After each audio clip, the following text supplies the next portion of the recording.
Ryan Kaji's parents didn't just lose everything. They built an empire on their son's childhood, and now karma's cashing the check. Ryan Kaji's parents didn't just fumble the baguette, they set it on fire, served it as a side dish, and then asked for seconds. We're talking about Shin and Luwan Kaji, the masterminds behind Ryan's world. They turned their toddler into a walking ATM, and now, they're watching their empire crumble faster than a house of cards in a hurricane.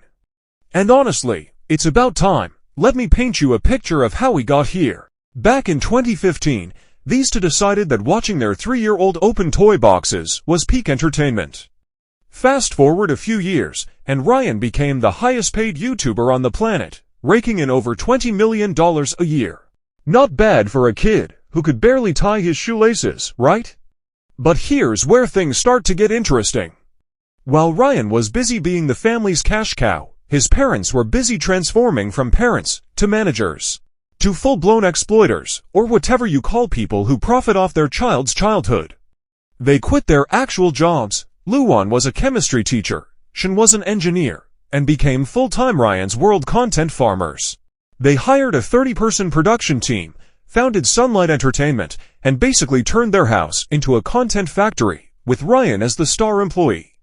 Except there was one big problem. Ryan wasn't in a position to negotiate contracts or even ask for a bathroom break. But that didn't matter to his parents. By 2019, Ryan's face was plastered on everything, from Walmart toys to Colgate toothpaste. The kid even had his own Macy's parade balloon. As Red Titan, they built a billion-dollar brand on the shoulders of a child still growing up. But even then, people were side-eyeing this whole operation harder than a suspicious TikTok dance trend. Critics weren't just throwing shade, they were launching full-blown solar eclipses. The FTC opened an investigation because, apparently, turning your living room into a 24/7 advertisement, disguised as playtime, raises a few eyebrows. Who would have thought, right? Consumer advocates accuse the Kajis of deceiving millions of kids with ads that looked like regular content. It's almost like preschoolers can't tell the difference between Ryan loves this toy and Ryan's getting paid to love this toy. Eventually, the family rebranded from Ryan's Toy Review to Ryan's World to sound less commercial, kind of like calling a casino a fun money adventure center. Same idea, different packaging, but the sponsored content didn't stop. Because apparently, ethics don't pay the bills like overworking Ryan does. Now let's talk numbers. Ryan was filming up to 25 segments every week across multiple channels, more content than most adult YouTubers make in months. And remember, this kid was still learning multiplication tables. Every part of his life became monetized. Family vlogs, science experiments, daily routines, even brushing his teeth turned into content. And the worst part, no law protected Ryan's earnings the way child actors' earnings are protected in Hollywood. All that money legally belonged to mommy and daddy, so while Ryan was out here being the family breadwinner, his parents were the ones holding the bread and the butter. And probably the entire grocery store. But karma, oh, karma doesn't forget addresses. Fast forward to today, and the Kaji empire is collapsing harder than a Jenga tower in an earthquake. Remember when Ryan's World used to pull over 1 billion views per video? Those days are deader than flip phones. New uploads now struggle to even hit 100,000 views. That's a 70% drop in viewership. For a channel this big, that's not a decline. That's free fall without a parachute. The reasons, both obvious and satisfying. Ryan grew up, and so did his audience. The 5-year-olds who used to worship him are now preteens who find his content cringe. Meanwhile, new toddlers don't care to watch a teenager pretend to be excited about toys.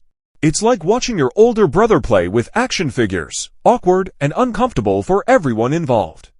And it gets worse. After the COPPA crackdown, YouTube changed its algorithm. Suddenly, kid-based channels weren't getting the royal treatment anymore. Luwan herself admitted they lost 70% of their income overnight. That's not a pay cut, that's financial amputation. And just when you thought they couldn't dig a deeper hole, they released a movie, Ryan's World, Titan Universe Adventure. Sounds epic, right? Yeah, no.